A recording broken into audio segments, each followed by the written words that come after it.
পৃথিবীর অন্যতম 7জন ব্যক্তির মধ্যে ডক্টর মোহাম্মদ ইউনূস হচ্ছেন একজন।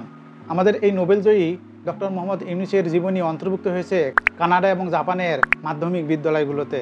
ইতিমধ্যে 32টি দেশের 83টি বিশ্ববিদ্যালয়ে ডক্টর মোহাম্মদ ইউনূসের নামে সোশ্যাল বিজনেস সেন্টার খোলা হয়েছে। প্রতি 1 ঘন্টা বক্তৃতার জন্য তিনি বাংলাদেশি টাকায় প্রায় 1 কোটি টাকারও বেশি টাকা পান। এমনকি 16টি দেশে গ্রামীণ ব্যাংক তাদের এই প্রকল্প বাস্তবায়নে সফল হয়েছেন। বাংলাদেশে বর্তমান সবচেয়ে বেশি আলোচিত এবং সমালোচিত হচ্ছেন অন্তর্বর্তীকালীন সরকারের সরকার প্রধান প্রফেসর ডক্টর মোহাম্মদ ইউনূস। এমন মহান নেতা যে এই বাংলাদেশে জন্মেছেন এবং বিশ্ব পরিমণ্ডলে বাংলাদেশকে উজ্জ্বল করে তুলেছেন, তা বাংলাদেশিদের জন্য অত্যন্ত গর্বের। অন্তর্বর্তীকালীন এই সরকারের জন্য নিরন্তর শুভকামনা। 1955 সালে কানাডার মন্ট্রিলে বিশ্ব জাম্বুরিতে অংশগ্রহণ করে 15 বছর বয়সে প্রফেসর ডক্টর মোহাম্মদ ইউনূস নিজের প্রতিভার স্বাক্ষর রেখেছিলেন। ওই কিশোর বয়সেই তিনি এশিয়া ইউরোপের অনেক বড় বড় দেশ ভ্রমণ করে অসামান্য অভিজ্ঞতা অর্জন করেছিলেন। আজ 2024 সালে প্রফেসর ডক্টর মোহাম্মদ ইউনূসকে পুরো বিশ্ব চেনে তার গ্রামীণ ব্যাংক এবং সামাজিক ব্যবসা দিয়ে, আর তার কথা শুনতে চায় পুরো বিশ্ব।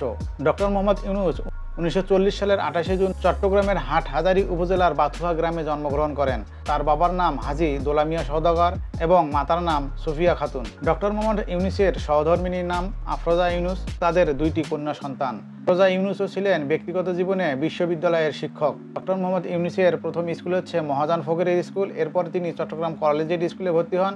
সেখানে তিনি এসএসসি পরীক্ষা দিয়ে 39,000 শিক্ষার্থীদের মধ্যে 16তম স্থান অধিকার করেন। এরপর তিনি চট্টগ্রাম কলেজে ভর্তি হন। এই চট্টগ্রাম কলেজে ভর্তি হয়ে তিনি রাজনীতি এবং সংস্কৃতিতে অংশগ্রহণ করেন এবং বেশ কিছুদিন রাজনীতি এবং সংস্কৃতির সাথে যুক্ত ছিলেন। এই চট্টগ্রাম কলেজে পড়ার সময় তিনি অভিনয়ের দিকে অনেকটা ঝুঁকে পড়েন। অভিনয় করে তিনি এই কলেজে সেরা অভিনেতারও পুরস্কার পেয়েছিলেন। এছাড়াও তিনি বয়েজ স্কাউটে যোগ দিয়ে বিশ্বের অনেক দেশে ঘুরে বেরিয়েছেন এবং অসামান্য অভিজ্ঞতা অর্জন করেছেন। ঢাকা বিশ্ববিদ্যালয় থেকে 1960 সালে গ্র্যাজুয়েশন এবং 1961 সালে পোস্ট গ্র্যাজুয়েশন অর্জন করেন অর্থনীতি বিভাগ থেকে। এরপর 1962 সালে তিনি চট্টগ্রাম কলেজে অর্থনীতির প্রভাষক হিসেবে যোগদান করেন। 1965 সালে তিনি ফুল ব্রাইট স্কলারশিপ নিয়ে ভ্যান্ডারবিল্ট ইউনিভার্সিটিতে যান এবং এই ভ্যান্ডারবিল্ট ইউনিভার্সিটি থেকে তিনি 1969 সালে পিএইচডি ডিগ্রি অর্জন করেন।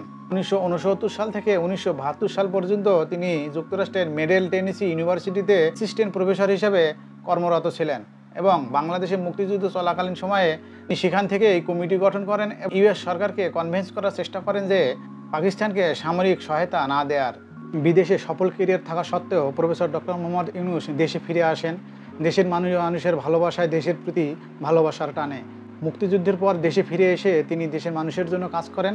বাংলাদেশের পরিকল্পনা কমিশনে কাজ করেন, কিন্তু তিনি পরিকল্পনা কমিশনে তার মন বসাতে পারছিলেন না, তার কাজ করতে ভালো লাগছিল না। এজন্য পরবর্তীতে তিনি চট্টগ্রাম বিশ্ববিদ্যালয়ে অর্থনীতির অ্যাসিস্ট্যান্ট প্রফেসর হিসেবে যোগদান করেন এবং সেখানেই বেশ কিছুদিন চাকরি চালিয়ে যান।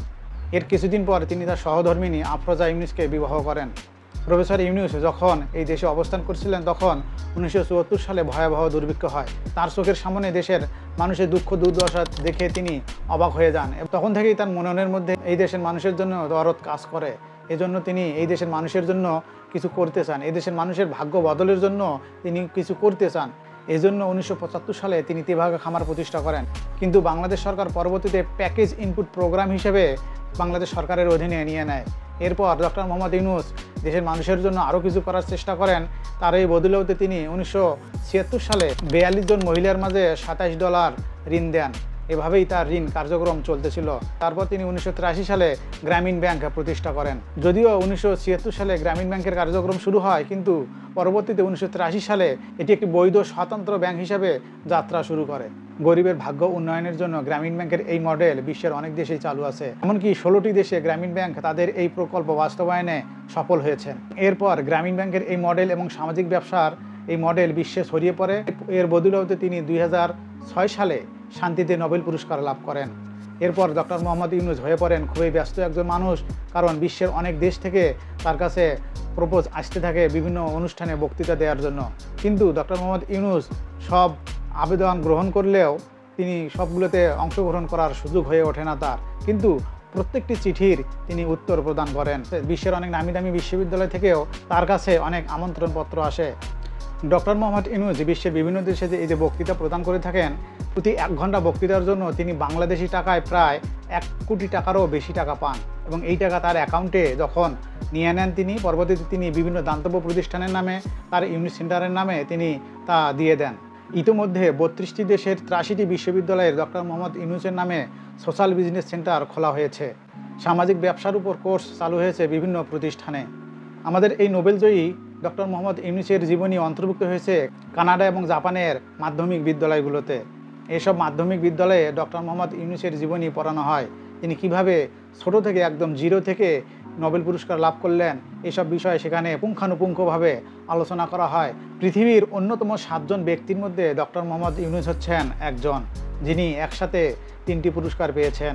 যেমন নোবেল শান্তি পুরস্কার পেয়েছেন, প্রেসিডেন্ট মেডেল অফ ফ্রিডম পেয়েছেন ইউএসএ থেকে এবং সাথে কংগ্রেস গোল্ড মেডেলও পুরস্কার পেয়েছেন। এজন্য ডক্টর মোহাম্মদ ইউনূস আমাদের বাংলাদেশের সম্পদ। তিনি তার খ্যাতি গোটা পৃথিবী জুড়ে ছড়িয়ে দিয়েছেন এবং আমাদেরকে বুঝতে হবে ডক্টর মোহাম্মদ ইউনূস আমাদের কাছে রত্ন। তিনি যে আমাদের দেশের জন্য এবং দেশের মানুষের জন্য ভালো কিছু করতে চান, এরই প্রভাব পড়েছে আমাদের বাংলাদেশের উপর। বর্তমান আমরা আশাবাদী ডক্টর মোহাম্মদ ইউনূসের হাত ধরে আমাদের বাংলাদেশ তার সঠিক গন্তব্যে পৌঁছাতে পারবে। সো আজ এ পর্যন্তই, দেখা হবে আবার পরবর্তী কোনো ভিডিওতে নতুন করে নতুনভাবে। সে পর্যন্ত সাথেই থাকুন। ধন্যবাদ সবাইকে।